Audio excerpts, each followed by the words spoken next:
Sinabayan kayo sa ng TRICOM, bumuo po ng TRICOM ang kamera. Sumabay na ang gusto sumabay. Ganun po. Wala akong problema doon. Sabi po nila, hindi naman makatarungan na nilahat ang buong kamera dahil nagdudulot daw po ito ng pagdududa sa buong institusyon. Teka muna, baka may tinatago kayo. Kahit wala kayong kasalanan, pero pinagtatakpan ninyong may kasalanan. Baka isa na lang ang uri ninyo. Man record ng Quadcom sa patas na pagdinig. Kala mo noon, mayroong record ng patas na pagdinig. Kaya sinasabi natin sa bandang huli, hayaan mo na ang tao ang gumawa ng hatol. Nagpaliwanag ka, pinipilit mo na wala kang kasalanan, tsakin mo na ang tao maniniwala sa'yo. Ito ang nakakagulat na balita ngayon sa mundo ng politika. Matapos ngang gayahin ng House of Representatives ang investigasyon ng Senado kaugnay nga sa maanumalyang flood control projects, ay tila may pasaring ang chairman ng Senate Blue Ribbon Committee na si Senator Rodante Marcoleta sa ginagawang panggagaya ng Kamara sa kanilang investigasyon na wala di umanong record ng pagiging patas. Ang mga ito katulad na lamang sa ginawang Quadcom investigation noon na tila ba ginamit lang para usigin ang mga kalaban sa politika. Matatandaang nag-ugat nga ang isyong ito matapos direktang binulgar ni President Bongbong Marcos ang mga kabulstugang pinagagawa sa pondo at di umano ang flood control projects na siyang isa sa mga pangunahing paraan sa pangungurakot ng pera ng mga politiko. Ayon pa nga sa ilan, ay di umano ang ginagawang investigasyon ng Kamara ay tila questionable talaga sapagkat ang ilan sa mga miyembro nito ay may direktang kaugnayan sa mga nabanggit na anomalya, kaya't malabo na magkaroon ng patas at walang pinapanigang pagdinig ang mga ito. Sa patuloy ngang pag-iimbestiga ay tuluyan ng ipinatawag ang ilan sa mga contractors na kasama nga sa pinangalanan ng Pangulo at nasali nga rito ang mga kumpanyang pagmamay-ari ng ilan sa mga mambabatas ng Kamara. Ating pakinggan ang naturang pahayag. Diba? Pero sinabayan kayo sa ng TRICOM, bumuo po ng TRICOM ang kamera. Sumabay na ang gusto sumabay. Ganun po. Wala akong problema doon. Yun naman pala. At least, kasi sabi nila, di ba yung TRICOM parang TRICOM on infrastructure investigation. Yun din ata ang kanilang magiging trabaho. Pinalalaki daw nila para maging katanggap-tanggap. Kaya nagbinuon TRICOM. So, yun pala. Sumabay ka. So, kung sumabay, di okay lamang po yan. Ang importante dyan, Sen, yung magiging resulta ng gagawing investigasyon. Di po ba? Ayun. Matindi. Ngayon, ang dapat nating maintindihan nga ho dito, sabi ng mga mambabatas sa Kamara de Representante, huwag naman na niyang sweeping statement. Sabi po ni Deputy Speaker Paulo Ortega, ng La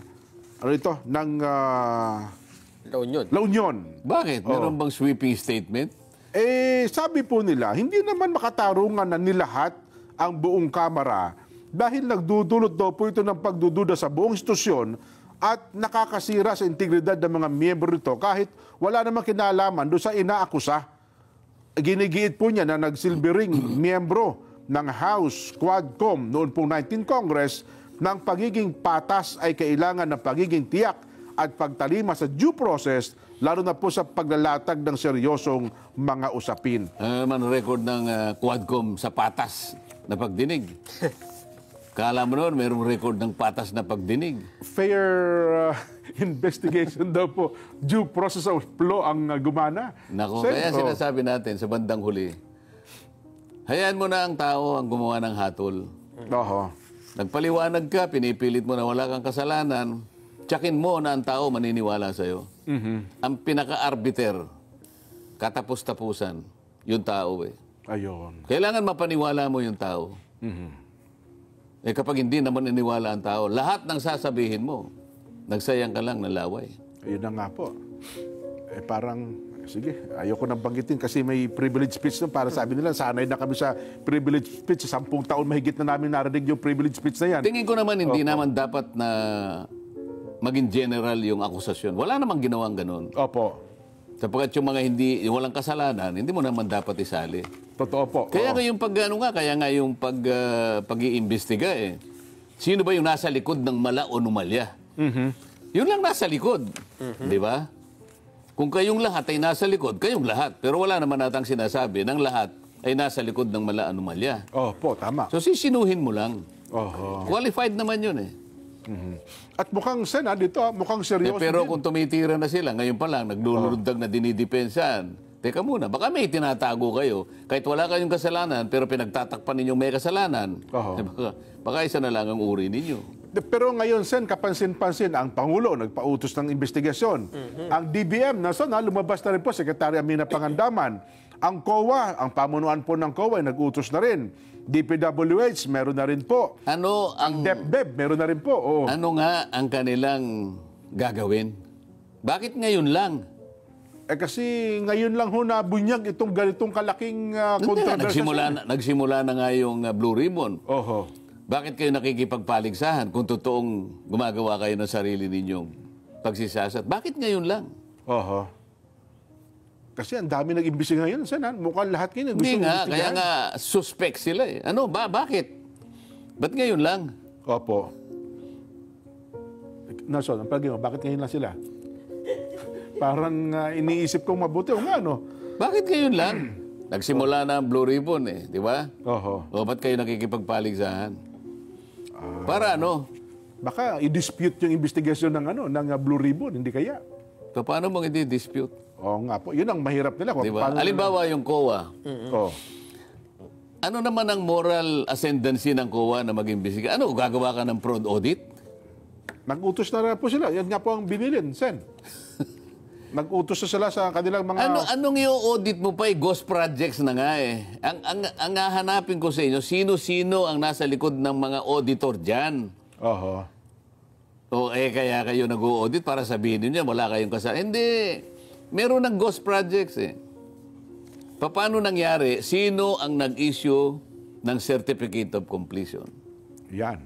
Yun nga, para malinaw sa karaniwang mamamayan. Oo. Yung bang, alimbawa, di ba, may project. Oo. Na-report mo, completed. Oo. Doon, di ba nakapirma ang COA dyan? Kailangan may sino-sino mga nakapirma dapat? Kaya nga kung sino yung kanilang tinalaga sa mga project, merong COA yan May eh. COA. Nakita mo sa bawat project, merong merong DPWH. may DPWH na na billboard. Meron din billboard ang COA. Aha. Oh, sino yung pumirma na COA? Na-completed Sino yung district engineer? Oho. Sino yung provincial director? Oho. Hanggang kailan naabot to? Sa USEC ba? Hanggang USEC? O pirma? O nakakolekta kayo? Oho. Nakakolekta kayo? X amount of money. Wala palang project. Ayun. Ano ang iimbestigahan mo pa doon? Anong fraud audit mo gagawin dyan? Wala. Ghost kasi talaga. It is fraud in itself. Oho. Kaya, well, Ang hahanapin ko dyan, sino-sino ang nasa likod niyan. oho. Sa gusto nyo, sa ayaw nyo at sa gusto, kailangan ilitaw ninyo kung sino-sino yung mga may kinalaman sa mga ghost projects at marami pa ngayon ang maaaring makuha dyan. So, tamang-tama. Initial lang yung sinabi niya, Bulacan pa lang. Oo nga po. ng Bulacan Pangulo. pa lang. Paano yung Tarlac? Paano yung Pampanga? Naku, Nueva Ecija. Paano yung Bicol? Oho, yan. Paano yung Mindoro? Yan, nako. Yung Romblon pa, Sen, nako. Romblon daw, parang ilan din na... Kasi yung sabi nila, ang dami daw proyekto sa Romblon. Kasi tahimik daw yung Romblon, hindi gaano pinupuntahan ng mga... Ang atin hong magiging tanong, tama ba na siyasatin ng mga opisyal ng Kamara na may kinalaman sa mga anomalyang flood control projects? Ulitin ko nga po, pakibaba mo pa. Tama ba na siyasatin, imbestigahan, ang mga opisyal ng Kamara na may kinalaman sa mga anomalyang flood control projects? Pero ang tanong lagi dito kasi na, Sen, Malabnaw naman yung tanong na yan, Jay. Sino bang gumawa niyan? Hindi, Sen, ganito lang po. Leading question naman yan, hindi ganun. Hindi, Sen, ang punto lang po dito. Kasi sabi sa Kamara at mga dati yung kasamahan, wala naman kaming kinalaman sa implementation ng project. Hindi naman kami nakikialam dyan. Gaya nga ng isang representante na nagpaliwanag sa sa telebisyon. Kasi nabanggit yung pangalan niya sa expose, privilege speech si Senator Ping Lacson. Kami po, nag-submit lang ng mga proyekto, pero para sa implementation at kung ano pa man, wala na po kaming pakialam doon. Yun ho, kaya hindi nyo anya kami may sasangkot sa bagay na yan. Yun ang sabi niya. Ayun po ang paliwanag niya. Naniniwala ka naman sa sinasabi mo, kamo. Hindi ganitong gawin natin, kamo. Opo. Kaya nga tayo nag-iimbestiga. Hayaan mo yung tao na magsalita. Di ba? Okay. Huwag kang, diyan ka lang, makinig ka. Kapag tatanungin yung mga kontraktor, hayaan mo kung ano isasagot nila. Di ba? Oho. Huwag kang munang magdidepensa. Huwag mo sasabihin na naglista lamang naman po kami ng proyekto. Opo. Sana man lang kung ganun lang. Paano mo kung papaniwala na hanggang doon ka lang sa paglilista? Kaya ang tanong ko, may naniniwala naman kaya sa'yo? Parang gusto niya pong papaniwalain ng tao, Sen, sa kanyang paliwanag. Okay lang yun. Oho. Siyempre, gusto niyang papaniwalaan yung tao. Naniniwala naman kaya yung tao? Well, Yun halimbawa. ang importante rito, kung mapapaniwala mo yung tao. Oho. Yun ang ano doon. Yun ang Ayun. importante ron. Ah. So, huwag ka munang magsasalita na sasabihin mo, wala po kaming kinalaman dyan. Oho. Di ba? Opo. O, palagay mo na lang. Sige, wala kang kinalamanan. Pero itong lumitaw na to, puro palpak lahat yung nilista mong project. Oo nga, no? Bakit kung hindi pa ngayon hindi pa sinusuri, hindi ka man lang nagsalita? Wala ka bang pananagutan? Ikaw ang naglista ng project na yan? Dapat siya ang unang Wala ka bang nagre-reklamo. moral responsibility na tingnan mo man lang ang pagkakagawa ng mga yan? Sapagkat yan, iniukol mo sa constituents mo. Oo nga. Oo nga naman. Dapat oh. siya ang unang magalit. Ikaw ang unang magalit. Oo. Kaya nga ang tanong ko, sige, katungkulan mong idepensa yung sarili mo nasa sayo. Opo. Sa labanan ngayon ng sa labanan ngayon ng mga ideya, sa palengke ng mga ideya. Tingnan mo kung sinong bibili sa argumento mo. Ako sa tingin ko kahit ibenta mo ng palog yan, walang bibili niyan eh. Alam niyo naman sa tayo. Yun sa usapang matino. Oho. May malayang naman tayo, pagpapahayag. At saka dito naman sa palatuntunang ito, nilahat natin, depende po ang ating mga Kahit tagapanood. na hindi na malaya, pilitin mong ipaliwanag, gusto mong pilitin mong ibenta. Ang tanong ko sa'yo, bibiling kaya? Kasi halos lahat po ng... Kasi kung bilasana yan, Oho. kung bilasana yan, kahit ipamigay mo yan, hindi niya kukunin eh. Para kasi nakikinikinita ko na, Sen, na halos magiging ganyan po ang tono ng lahat ng mga Ganyan talagang magiging nasa tono Kamara nila. ng Representante. Yes po. Sige. Oho. Kinakailangan maging chorus sa inyo yan. Kasi kapag hindi Iisa ang tono dapat, kapag oo. hindi isang tono, lalo kayo magkagulo-gulo yan. Sintonado kayo lahat. Oho. Kailangan choral ensemble ang tawag nila dyan eh. Choral ensemble, may rhythm eh. Opo. Sabay-sabay. May taga-kumpas dapat yan. May Oo. taga-kumpas. Oho. Ngayon, magkukumpasan ngayon. Iba-ibang kumpas na ngayon yan. Maniwala ka sa akin. Ganun ho ba? Kasi yun nga naman ang lagi nila sinasabi. Kami ho niya, nagsubmit lang ng proyekto, pero sa specification niya, naglaan ng pondo ang NEP, wala na kami pakialam dyan kung mai-implement pa niyan o hindi. Sapagkat ang implementing agency naman yan ay ang DPWH. Lalo na Kaya nga kung po kung papalitan ganyan. ni Nelson yan, Nelson, palitan mo. Hindi, Yung tanong? leading question eh. Oho. Kailangan na bang isigaw ng mga may kinalamang opisyalis ng ng DPWH? Oho. Ha? Kailangan na bang ituro? Ganun. Kailangan mo na bang ituro ang mga politiko sa likod ng maanomalyang flood control projects? Yeah. Yun, tama. Yan ang ano dyan. Kasi, ano ba ibig sabihin ng DPWH, Nelson? Department of Public Works and Highways. Yan, tama. Yun ba yun? Public Works. Opo, yun Ako po. meron akong sariling ano dyan eh. Kahulugan? DPWH. Okay. Dito pare, walang honest.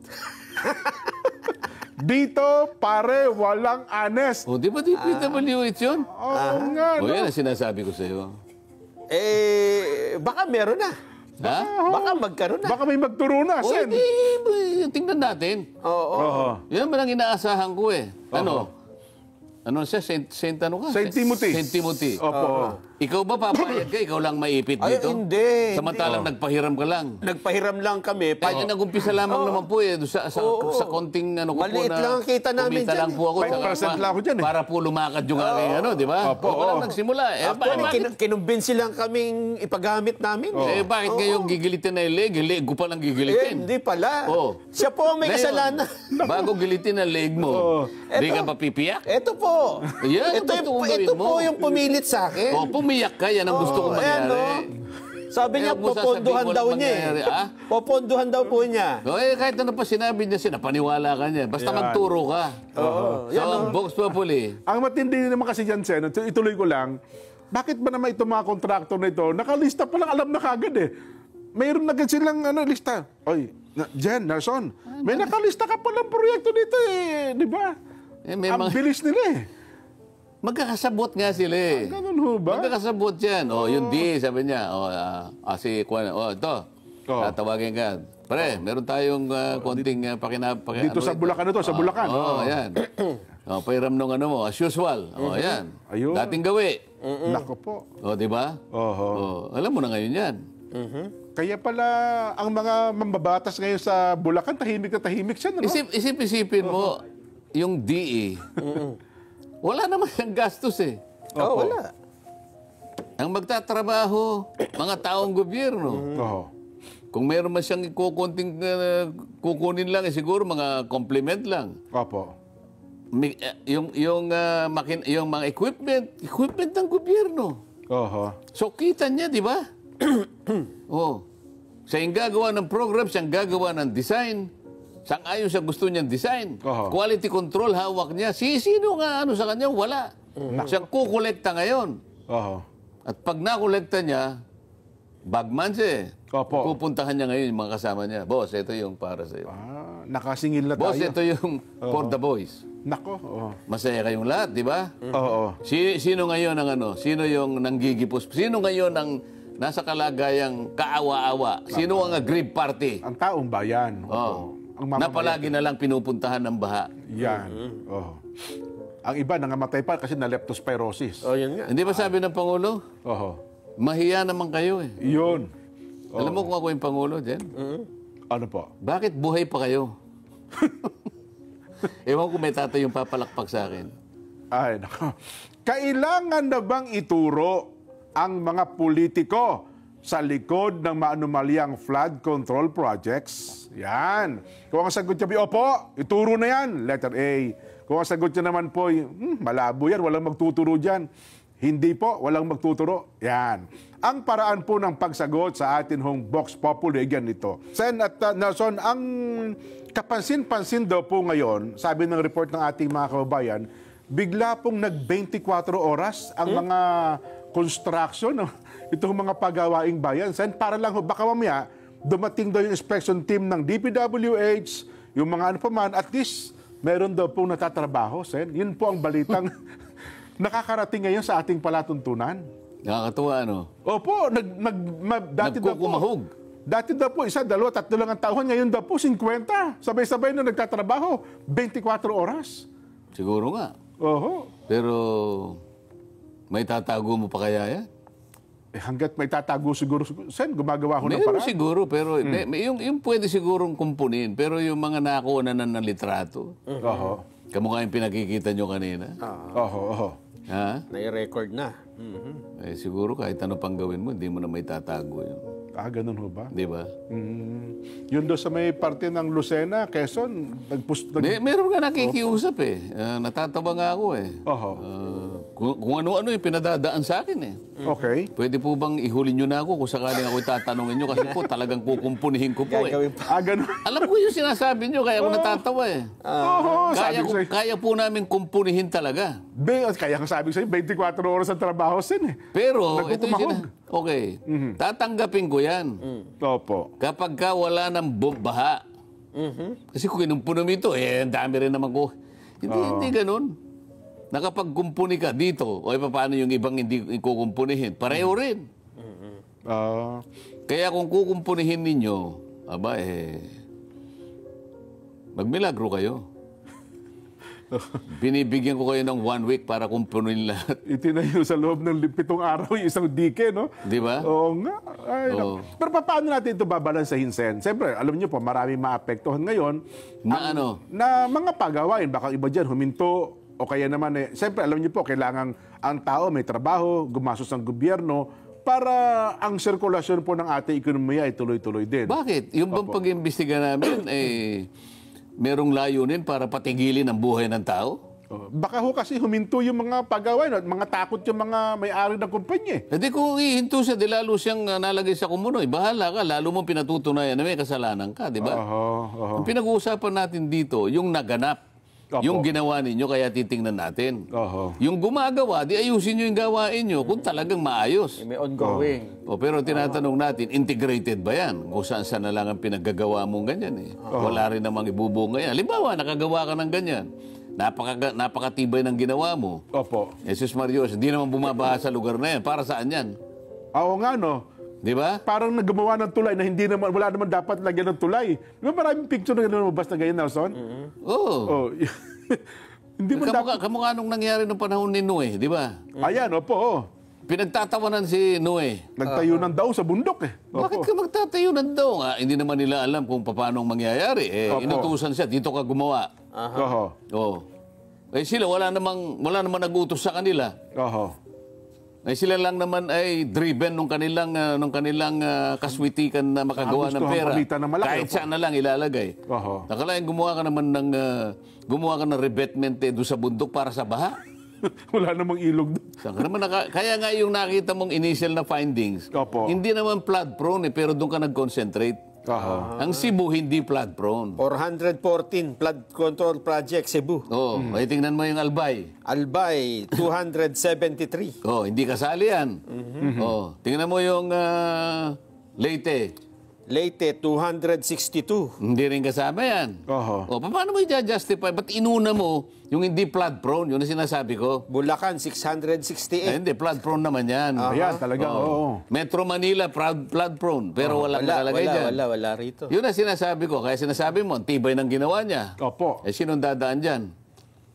Meron bang baha dyan? Wala po. Ba't ka naggawa ng ganyan? Oho.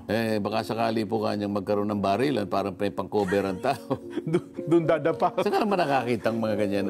Walang katuturang mga project, kumita lang sila. Parang yung ginagawa nila ngayon, yung mga road reblocking. Dahil wala nang mailatag na project, tapos na lahat eh. So kukut-kutin nila ito. Tsaka nila bubuhusan uli. Pasagin. Mga ganito. Yan, maraming kumikita dyan. Ang problema lang, hindi ko sakup yan dahil yung aking inuusig ngayon, flood control lang. Flood control lang muna.